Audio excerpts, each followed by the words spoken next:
What's good, everybody? It's your boy Adrian. So before we get into this video, I just want to talk about something. If you saw Sunday night that I uploaded a video, it was a reaction to the weekend's halftime performance, and bro, the NFL literally blocked that in 0.5 seconds. I swear to God, bro. Let me show you a little snippet. I can't upload it, but this is what I got. I was going a little dummy. I can't play the sound. We had me twerking. Yeah. I was going off, bro. I was going off. Let me get out of that before I get blocked. But hey, things happen for a reason. It's whatever though. But let's get on to real things, more important things now. What if? Hold up, give me 1 second. What if Yellowstone, the Yellowstone volcano erupted tomorrow? So let's get into this, bro. It's interesting. Right now, Let's go. in the United States, one of the world's largest volcanoes is gearing up to explode. It's known as the Yellowstone volcano. And it's not just any regular volcano. Nope. It's a super volcano. If Yellowstone decided to erupt, the results would be devastating. But how bad would they be? Is there anything we can do to stop it? Would it affect the entire world? And how would this change our weather? This is What If, and here's what would happen if the Yellowstone volcano erupted tomorrow. Let's get into it. Located in Wyoming in the United States, Who lives in Wyoming? Yellowstone has erupted 3 times in the past 2 million years.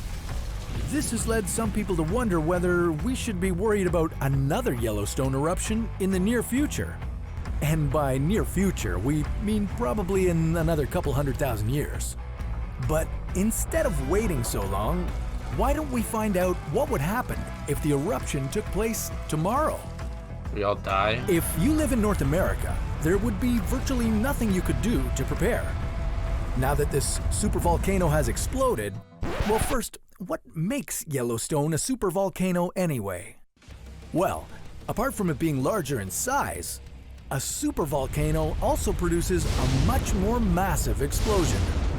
Most of the time, when we think of a volcanic eruption, we think of the hot, molten lava spewing down, covering the surrounding area. Yeah. Well, while that would happen at Yellowstone, and it is something you'd need to worry about, it wouldn't be the only thing. In fact, the lava pouring out of the volcano might be the least of your worries. Surprisingly, there wouldn't be much of it. At least not as much as you'd expect from a supervolcano. That's because before lava leaves a volcano, it's first known as magma. But in this case, a lot of Yellowstone's magma won't be able to become lava. That's because it will be shot up into the sky, becoming airborne ash particles. And it won't just be any type of ash. These will be tiny, scorching little particles of jagged rock. Now this would affect nearly the entire United States and Canada. Tens of millions of people within 1,000 kilometers of the eruption would die. If you breathed the ash, which would be inevitable in a scenario like this, it would form a cement-like mixture in your lungs, causing you to suffocate.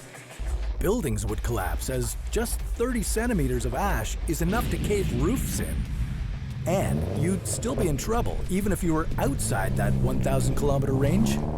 Experts say that even the east coast of the United States would be covered with 1 centimeter of ash, Great. which would still be incredibly dangerous to our human lungs. Cool. Great. Even parts of Love Europe that. would see some ash, maybe a light dusting. And that wouldn't be the only effect they'd experience. Apart from the deadly ash everywhere, the entire world would experience a temperature drop. The ash lingering in the air would block out the sun, resulting in significant weather changes. I mean, I'd be dead by then, The so global temperature would wouldn't have to drop worry. by 10 degrees, an effect which could last as long as a decade. The ash would also affect crops, water supply, and virtually everything else in the western part of the world. So, although you'd probably survive the initial explosion, you'd eventually suffer the consequences of the ash. Whether that means dying relatively quickly or living long enough to experience a colder, harsher world. Luckily, you can take a deep breath of ashless oxygen knowing that something like this will probably never happen, at least not in our lifetime. An eruption like this at Yellowstone would be known as a supervolcanic eruption. A more likely explosion at Yellowstone would be a hydrothermal eruption.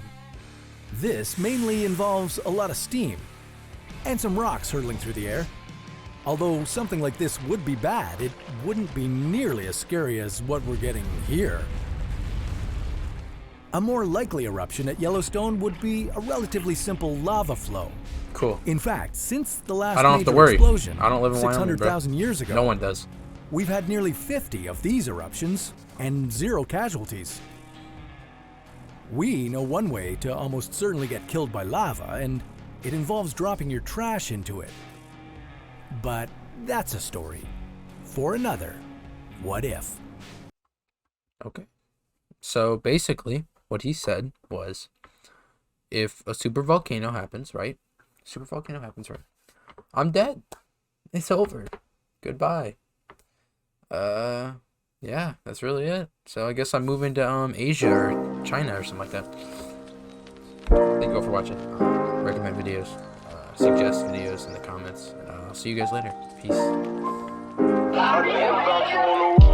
tear down the booth, girl, I can't wait till I get home. Fuck the shit out of you. Even though your worst days, girl, you still kinda cute. If it go down, I'm gon' protect you. Pull that stick out, shoot.